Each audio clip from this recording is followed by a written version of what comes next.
Sangkuni adalah sosok tokoh pewayangan yang selama ini kita kenal. Ketokohannya yang cenderung antagonis hadir dalam kisah Mahabharata.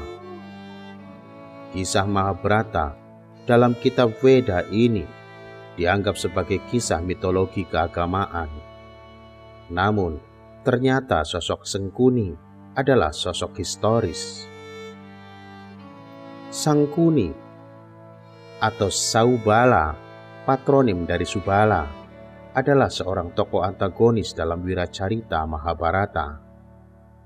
Dia merupakan paman para Korawa dari pihak ibu.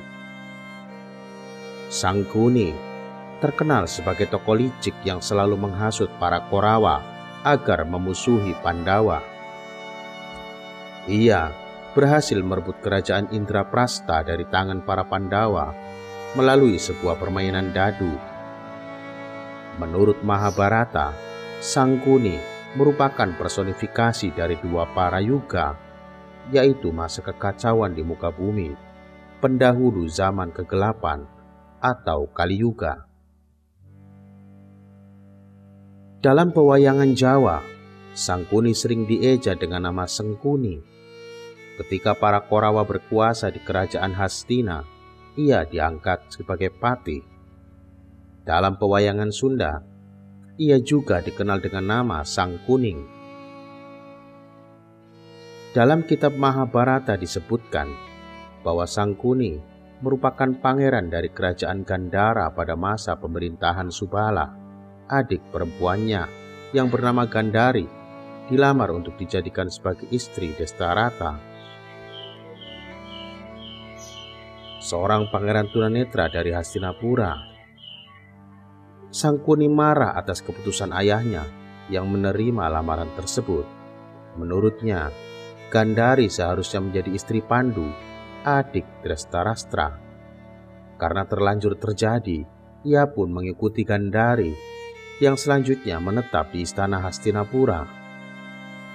Gandhari memutuskan untuk selalu menutup kedua matanya menggunakan selembar kain karena ia sangat setia kepada suaminya yang buta.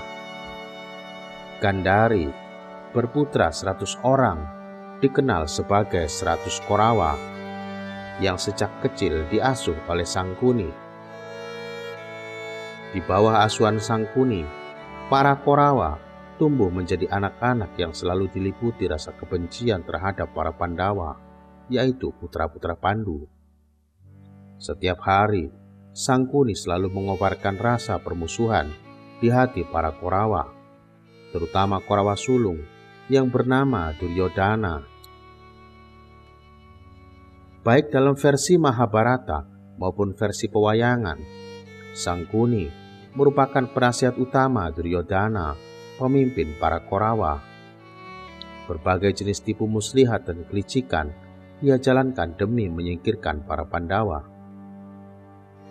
Dalam Mahabharata bagian pertama atau Adiparwa, Sangkuni memerintahkan Purocana untuk menciptakan kebakaran di gedung Jatugreha atau Laksagraha, tempat para Pandawa bermalam di dekat hutan Warana-Wanata.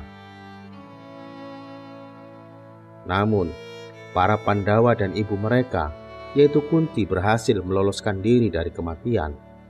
Dalam pewayangan, peristiwa ini terkenal dengan nama Bale Sigalagala. Usaha Sangkuni yang paling sukses adalah merebut Indraprastha dari tangan para Pandawa melalui permainan dadu melawan pihak Korawa. Kisah ini terdapat dalam Mahabharata bagian kedua atau Sabaparwa.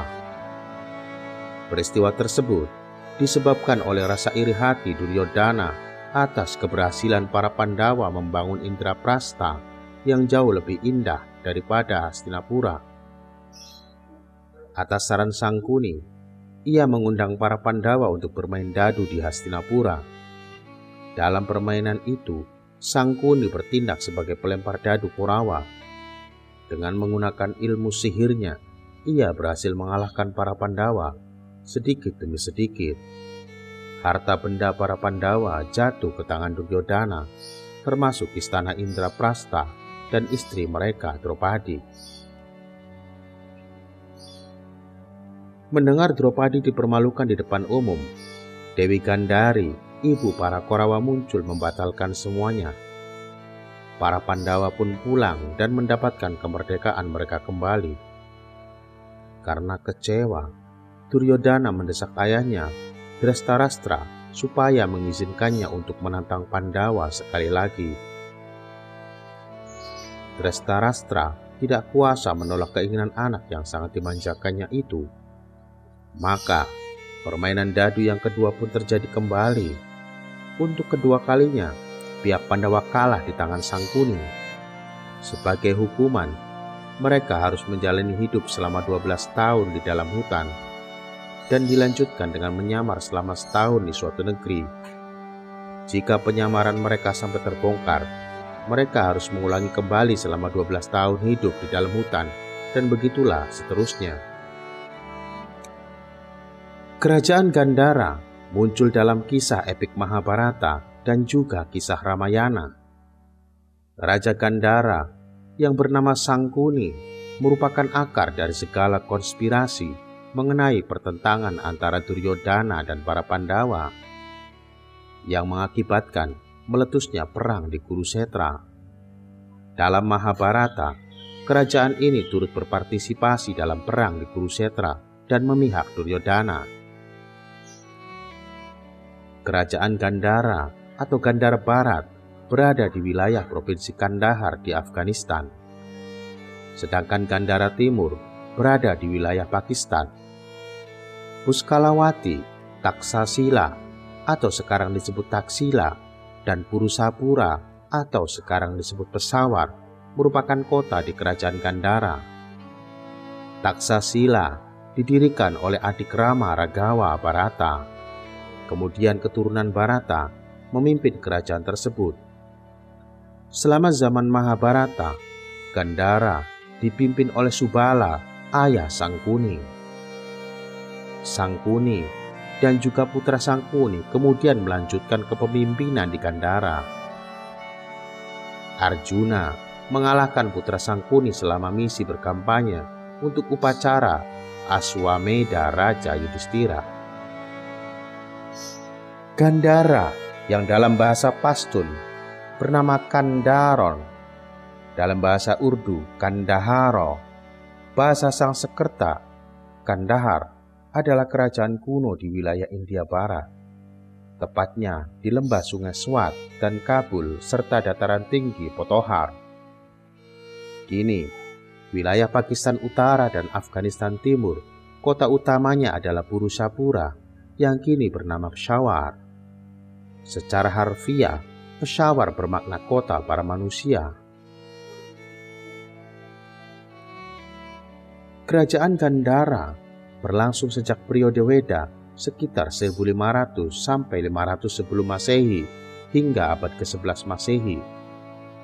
Kerajaan ini menjadi pusat seni rupa Buddha yang mencapai puncaknya pada kurun abad pertama Masehi sampai abad ke-5 Masehi pada masa pemerintahan Raja-Raja Kushan.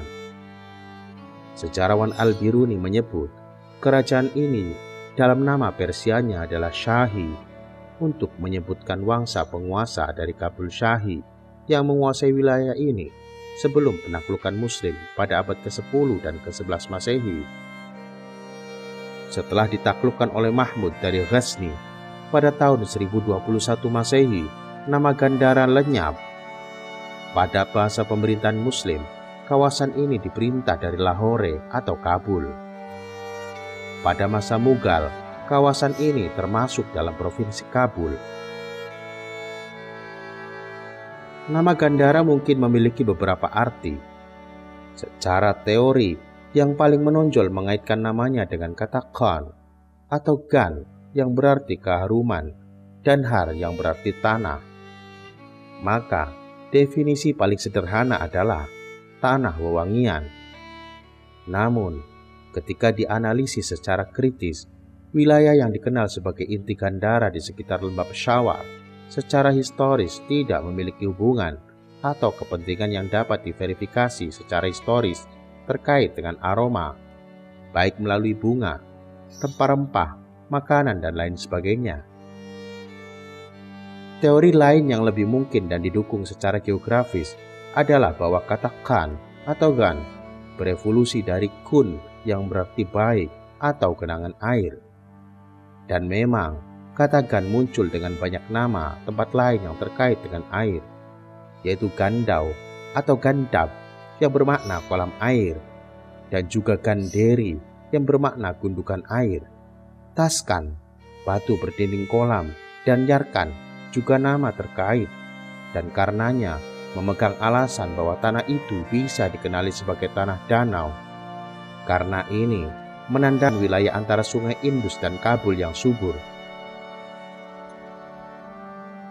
Gandhara pernah mengalami pergantian pemerintahan dari beberapa kekuatan besar zaman kuno, yaitu Archaemenids pada tahun 600 sampai 400 sebelum Masehi, Yunani 326 sampai 324 sebelum Masehi, Mauryaans 324 sampai 185 sebelum Masehi, Indo-Yunani 250 sampai 150 sebelum Masehi, Scythian abad kedua hingga abad ke-1 sebelum Masehi, Parthians abad ke-1 sebelum Masehi hingga abad ke-1 Masehi, Kusan abad 1 sampai dengan 5 Masehi, White Han abad ke-5 Masehi, Hindu Shahi abad ke-9 hingga 10 Masehi.